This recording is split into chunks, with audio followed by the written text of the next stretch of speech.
Bapak, Ibu, dan saudara-saudara, marilah kita mendengarkan penjelasan makna Malik Yaumiddin. Artinya apa? Yang menguasai hari pembalasan. Nah, ya, coba Bapak dan Ibu sekalian, kita lihat bagaimana disebut yang menguasai hari pembalasan. Al-Malik, yang maha berkuasa, yang maha raja. Itu sampai di mana batasnya? Kalau sekarang ada raja nih, ya ada raja, ada presiden, itu kekuasaannya terbatas. Kalau dia raja, kekuasaannya terbatas. Paling banter dia sampai mati, habis dia. Terus kalau manusia berkuasa, dia tidak akan bisa menjalankan kekuasaannya tanpa batas, gak bisa. Dia terbatas. Mana yang dia tahu, dia adili. Mana yang dia tahu, dia beri. Mana yang dia tahu, nah sesuai dengan pengetahuannya. Nah karena itulah banyak di kehidupan ini ketidakadilan itu.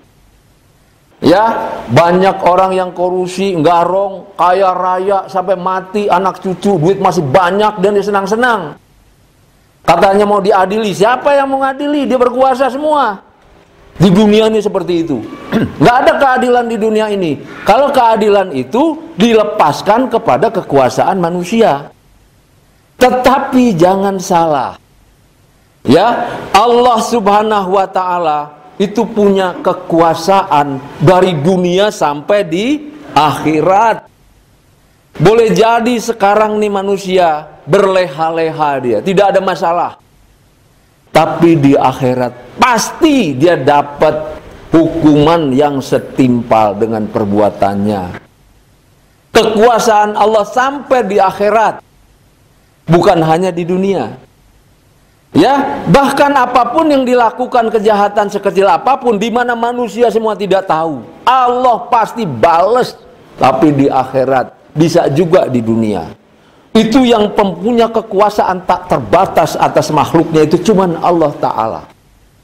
Nah begitu juga pada saat kita berbuat kebaikan.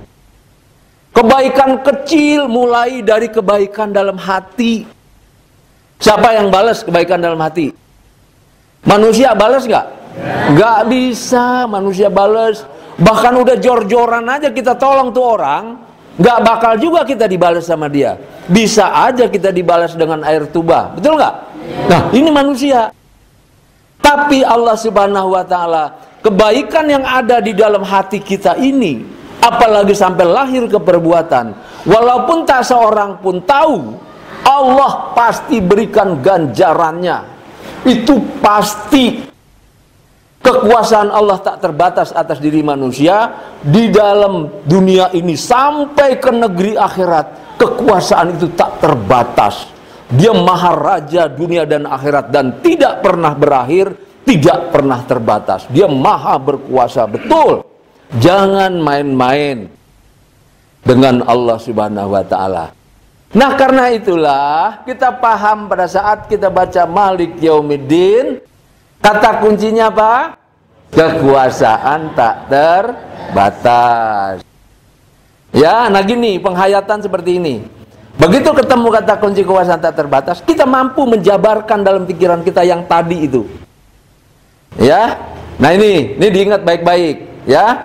Ini memang saya harus jelaskan lagi supaya apa? Supaya lebih matang, karena nanti mau dipakai dalam sholat.